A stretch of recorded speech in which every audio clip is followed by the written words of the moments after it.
Bienvenidos a una nueva clase de lenguajes documentales. Soy la ingeniera Mariela Macías, catedrática de esta asignatura para el primer semestre.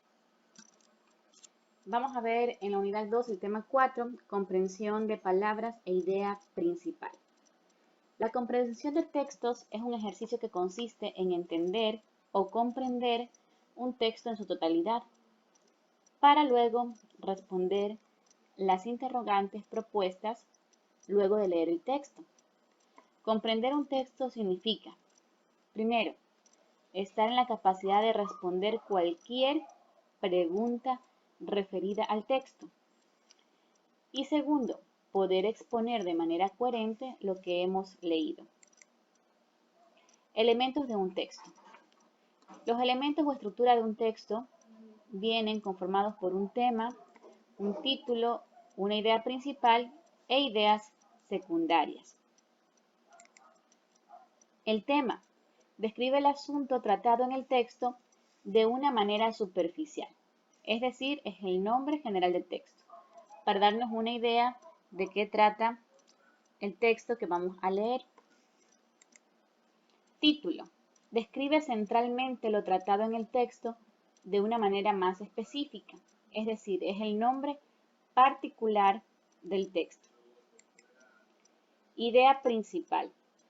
Es aquella idea que expresa la información más importante del texto, ya que sin ella el texto no tendría fundamento. Hay que tener en cuenta que la idea principal es una oración-verbo. Entonces tenemos que centrarnos en cómo comprender la idea principal y también las ideas secundarias de un texto. ¿Cómo se organizan las ideas en un texto? En un texto, cada párrafo se organiza en torno a una idea principal. Las ideas secundarias la amplían o comentan o la detallan. Vamos a ver aquí un pequeño ejemplo de un texto que dice: los mosquitos son insectos que se alimentan de sangre. Cuando pican a una persona o a un animal, extraen con su aguijón una gota de sangre, pero también introducen una gota de su saliva que contiene alérgenos, es decir, sustancias que producen alergia, la cual se manifiesta a través de la roncha y la picazón. Entonces tenemos aquí el texto y gira en una idea principal que son los mosquitos, son insectos que se alimentan de sangre. Y la idea secundaria es la que lo amplía. Características de la idea principal. Exponer el contenido más importante. Por ello, no puede suprimirse. Esta idea principal posee autonomía, no depende de otras. Articula las oraciones del párrafo. Seleccionar información importante. A veces no es explícita y se tiene que deducir. Entonces aquí exponemos 5 características de la idea principal.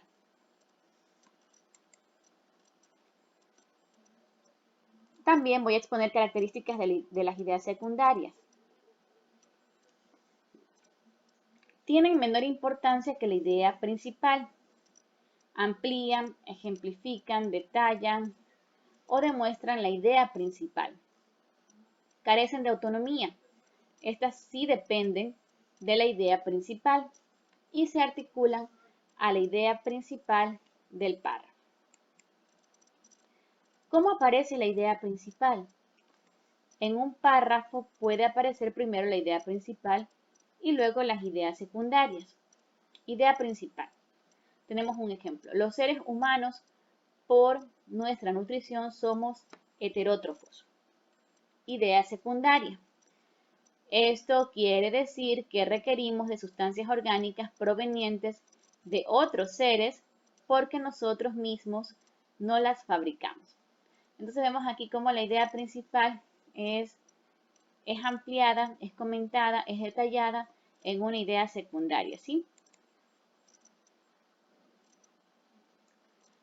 ¿Cómo aparece la idea principal? También puede darse que en un párrafo aparezca primero las ideas secundarias con información particular para luego generalizarlas en la idea principal. Idea secundaria. El gato se limpia con la lengua y el elefante con la trompa. Las aves impregnan su piel de una sustancia oleaginosa que la impermeabiliza. Otros animales se bañan en lodo o arena para evitar parásitos peligrosos para su salud.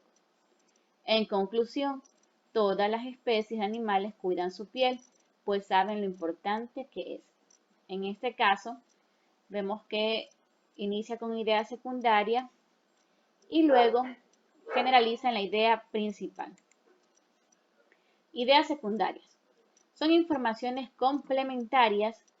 Sobre estas ideas se formulan preguntas que pueden ser por afirmaciones dadas en el texto o por deducciones o inferencias. ¿Sí? Son dos preguntas que se pueden hacer sobre estas ideas. ¿Sí? Vamos a ver aquí la configuración de un texto. Tenemos el tema, que hablamos del tema, que es, a manera general nos da una idea de qué se va a tratar el texto, el título, que es más específico, la idea principal, que no depende, es autónoma, no depende de ninguna otra, y las ideas secundarias, que amplían, comentan o detallan la idea principal. Información explícita. Literal. Consiste en decodificar los signos escritos de la palabra, convirtiendo lo visual en sonoro y viceversa. Retención. Corresponde a la capacidad de captar y aprender los contenidos del texto. Y organización es la capacidad de ordenar los elementos y vinculaciones que se dan en el texto. Entonces tenemos aquí la información explícita y luego la información implícita. La explícita es la que se demuestra tal cual y la implícita es la que tenemos que deducir. Por ejemplo, las inferencias. Requiere que podamos descubrir los aspectos implícitos, encubiertos o secretos dentro del texto. Y la interpretación es la formulación de una opinión, conclusiones y predicción de resultados y consecuencias. Estos no están escritos literalmente en el texto, ni son explícitos, sino que están implícitos y por eso tenemos que hacer inferencias y tenemos que hacer interpretaciones. Ya es un pensamiento más complejo. Valoración. Formular juicios basándose en la experiencia y también en los valores. Creación. Reacción con ideas propias contrastando las ideas que ofrece el texto a situaciones parecidas de la realidad. Hallar la idea principal. Primero, estrategias de lectura. ¿Cómo lograr comprender lo que se lee? Vamos a seguir una serie de pautas para poder lograr comprender lo que leemos. Porque muchas veces leemos, pero nos preguntan de qué se trató la lectura, cuál fue la idea principal, cuáles fueron las ideas secundarias, cuál fue la moraleja, cuál fue la conclusión. Y no sabemos expresarlo simplemente porque no hemos comprendido lo que leemos. Así que esto haya mucha importancia para tener una comprensión lectora que sea buena. Hallar la idea principal. La idea más importante se llama idea principal. La idea principal identifica el tema y plantea la idea más importante sobre él. Pregúntate, ¿de qué se trata principalmente el párrafo? A medida que leemos tenemos que ir haciendo pausa entre párrafos o entre ideas para poder comprender de qué trata principalmente la lectura que estamos haciendo el texto. Si leemos todo de corrido, pues vamos a perder de hacernos estas preguntas que nos van a ayudar a aclarar cuál es la idea principal. Segundo, hechos y detalles. Los hechos y detalles explican el quién, el qué, cuándo, dónde, por qué y cómo de la idea principal. Al leer, busca oraciones que describan una persona, describan un lugar o cosa. Cuenten el orden en que ocurren las cosas y expliquen cómo hacer algo. Asimismo, los hechos y detalles ayudan a imaginar el contexto de una historia y ayudan también a describir cómo son los personajes. Comprender la secuencia. El orden en que ocurren las cosas se llama secuencia. Las palabras claves como a principio, a continuación, luego, por último, finalmente, antes y después. Tenemos que poner mucha atención a la secuencia de cómo van sucediendo los acontecimientos. Y estas palabras son las que son palabras clave para hallar esta secuencia. Las pistas sobre el tiempo a menudo indican secuencia, como la hora del día, el día de la semana. Cuando no hay palabras claves, piensa en lo que ocurre, los sucesos o en cómo funcionan las cosas. 4. Reconocer sobre causa y efecto. Lo que ocurre y por qué ocurre se llama causa-efecto. Lo que ocurre, la causa. ¿Por qué ocurre? El efecto. ¿Por qué ocurre algo? Es la causa. ¿Y qué ocurre debido a la causa? Es el efecto. Reconocer sobre causa y efecto. Palabra clave que tenemos que buscar. Como así, de manera que, cómo, por qué, por lo tanto y a razón de, a menudo indican la causa y el efecto, ¿sí? Por lo cual debemos prestar especial atención a estas palabras claves. Cuando no haya palabra clave, busca la causa y efecto pensando en lo que ocurra y por qué o cómo ocurre. Ojo, que a veces una causa tiene más de un efecto o a veces un efecto tiene más de una causa. A veces las causas y los efectos son parte de una cadena de sucesos o de acontecimientos. Quinto, comparar y contrastar. Hallar en qué se parecen y diferencian dos o más cosas se llama comparar y contrastar. Una comparación dice en qué se parecen las cosas, las personas, lugares o sucesos. Un contraste dice en qué se diferencian. Algunas palabras claves que indican una comparación son ambos, iguales, semejanza, se parecen, sin embargo, mientras que y en lugar de. Si en la selección no hay palabras claves que indiquen comparación o contraste, debes pensar en las cosas sobre las que leíste y pregúntate, ¿en qué se parecen estas cosas? ¿O en qué se diferencian? Busca metáforas o comparaciones. Los escritores lo usan para comparar dos cosas distintas. Hallar predicciones. Sexto punto. Cuando piensas en qué podría ocurrir a continuación de una selección, estás haciendo una predicción. Las pistas están a menudo en el título de la selección. Los detalles sobre las cosas que hacen y dicen los personajes a menudo te permiten hacer una predicción sobre lo que podrían hacer o decir en el cuento más adelante. Muchas veces ocurre que viendo, por ejemplo, una novela, ¿no? Ya no tienes que ver el final porque tal vez a la mitad de la novela ya todas como que manejan un mismo texto o un mismo guión y ya sabes lo que va a suceder. Entonces, eso es una predicción, ¿sí? Que a medida que vas leyendo, o puede que estés leyendo un texto en el que parece que haces una predicción y tu predicción puede ser errónea, que tome un rumbo totalmente diferente a lo que estás prediciendo. Las pistas a menudo están en cualquier ilustración ¿Qué aparece en el cuento? Las ilustraciones a menudo muestran algo que ocurre o ocurrirá pronto. Las pistas a menudo se hallan en el título, en los hechos y detalles. Pregúntate, ¿qué cosa sé ya de lo que estoy leyendo? Hallar el significado de palabras por contexto.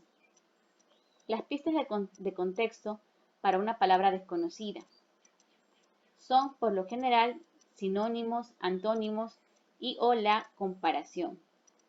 Sustituir la palabra desconocida por otra palabra es una buena manera de verificar tu comprensión.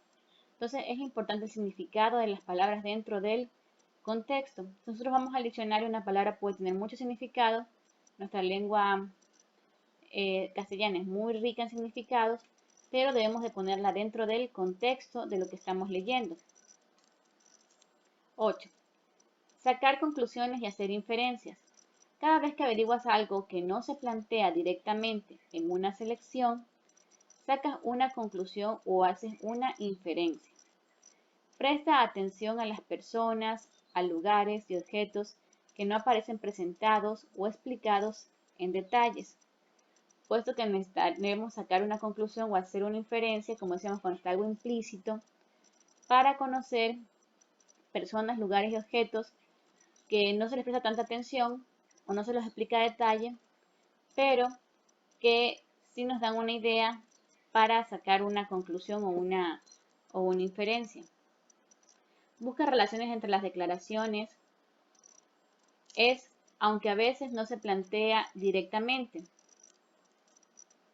Piensa en cómo se comporta la gente con cualidades similares dentro del entorno cuando estamos leyendo el texto. Distinguir entre hecho y opinión. Si puedes probar que una declaración es verdadera, es un hecho. Si una declaración describe lo que alguien piensa o siente sobre algo, es una opinión. Entonces ahí vemos, si se puede probar, la declaración es verdadera, es un hecho. Y si una declaración describe lo que alguien piensa o siente sobre algo, es una opinión. Las opiniones a menudo contienen palabras claves como pienso, siento, considero, creo y parece. Otras palabras claves son siempre, nunca, todos, ninguno, más, menos, el más grande, el mejor y el peor. Identifica el propósito del autor. El autor escribió probablemente el párrafo para describir algo. La razón por la que escribe algo un escritor se llama propósito del autor. Al averiguar por qué se escribió, se identifica el propósito del autor. Esto es muy importante, ¿sí? Poder captar el propósito del autor para nosotros tener una mejor comprensión del texto que vamos a leer, de su idea principal, de sus ideas secundarias y poder explicarlo, ¿sí? ¿Cómo darse cuenta de lo anterior? ¿Encuentras muchos detalles que describen a una persona, lugar o caso? Propósito del autor, entonces, es describir. Pero, si encuentras en la selección una historia de humor o personal, el propósito del autor es entretener. ¿El autor proporciona la selección de información o cuenta a los lectores cómo hacer algo? Entonces su propósito es informar. ¿Contiene el escrito opiniones que intentan convencer a los lectores de hacer algo, comprar algo o creer en alguna cosa? Entonces el propósito del autor es persuadir. Lenguaje figurado. Las comparaciones, las metáforas y personificaciones son tipos de lenguaje figurado. Las expresiones idiomáticas también son un tipo de lenguaje figurado. Muchas veces es que tenemos que aprender a leer entre líneas o aprender a interpretar el lenguaje figurado, ¿sí? Que no es lo que se está diciendo literalmente, sino que lleva detrás una metáfora, una comparación, una personificación, que son tipos de lenguaje figurado. Como punto 12, resumir. Un resumen es una declaración breve que cuenta los puntos principales o las ideas más importantes de una selección. Al reformular las ideas importantes en una declaración breve, estás resumiendo. Para crear un resumen debes pensar en las ideas más importantes y reformularlas. Un buen resumen de ficción incluye el problema del personaje principal y su solución. Un buen resumen de no ficción incluye tanto la idea principal de la lectura como la idea principal de cada párrafo y responde a las preguntas: ¿quién? ¿Qué? ¿Cuándo? ¿Dónde? ¿Por qué? ¿Y cómo? Así que resumir es todo un arte, ¿no? Es el compendio de las ideas principales, de los puntos neurálgicos de una selección que tú has realizado al leer y poderlo plasmar en un resumen. Bueno, eso ha sido todo por la clase de hoy. Les invito a repasar la clase de la próxima semana y que tengan buen día.